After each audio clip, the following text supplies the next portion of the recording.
মহানবী হযরত মুহাম্মদ সাল্লাল্লাহু আলাইহি ওয়াসাল্লামের উপর। নবুয়ত প্রাপ্তির পর তার জীবন ছিল ত্যাগ, ধৈর্য ও মানবতার উজ্জ্বল আদর্শ। ইসলামের ইতিহাসে তার জীবনের দুটি গুরুত্বপূর্ণ ঘটনা হলো মক্কা বিজয় ও বিদায় হজ, যা আজও আমাদের জীবন পরিচালনার পথ নির্দেশনা দেয়। মক্কা বিজয়। হিজরি ৮ম বছরে মহানবী সাল্লাল্লাহু আলাইহি ওয়াসাল্লাম প্রায় ১০,০০০ সাহাবীকে নিয়ে মক্কার উদ্দেশ্যে যাত্রা করেন। বহু বছর নির্যাতনের পরও মহানবী সাল্লাল্লাহু আলাইহি ওয়াসাল্লাম প্রতিশোধ গ্রহণ করেননি।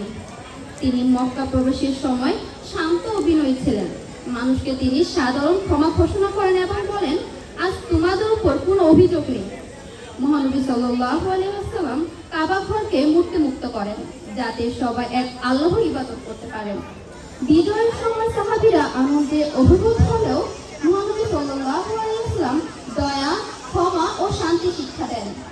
তিনি তার চরম শত্রুদেরও হত্যা ও শাস্তির নির্দেশ দেননি। বিজয় কেবল সামরিক জয়ের পরিচয় নয়, বরং মানবতার সর্বোচ্চ আদর্শ প্রতিষ্ঠার মুহূর্ত ছিল। বিদায় হজ। হিজরি ১০ম বছরে মহানবী সাল্লাল্লাহু আলাইহি ওয়াসাল্লাম তার জীবনে একমাত্র এবং শেষ হজ পালন করেন। এই হজকে আমরা বিদায় হজ হিসেবে জানি। বিদায় হজের সময় আরাফাতের ময়দানে মহানবী সাল্লাল্লাহু আলাইহি ওয়াসাল্লাম লাখ লাখ মুসলমানদের সামনে দাঁড়িয়ে মানব জাতির জন্য ঐতিহাসিক ভাষণ প্রদান করেন। তিনি বলেন, মানুষের জান, মাল ও সম্মান সর্বদা পবিত্র। নারীদের অধিকার রক্ষা করতে হবে। মুসলিমরা এক অপরের ভাই ভাই। আরব বা অনারবের মধ্যে কোনো শ্রেষ্ঠত্ব নেই। শ্রেষ্ঠত্ব একমাত্র তাকওয়া ও আল্লাহ ভীরুতার মাধ্যমে। মহানবী সাল্লাল্লাহু আলাইহি ওয়াসাল্লাম বিদায় হজের সময় অত্যন্ত দয়া ও বিনয়ের সঙ্গে ছিলেন।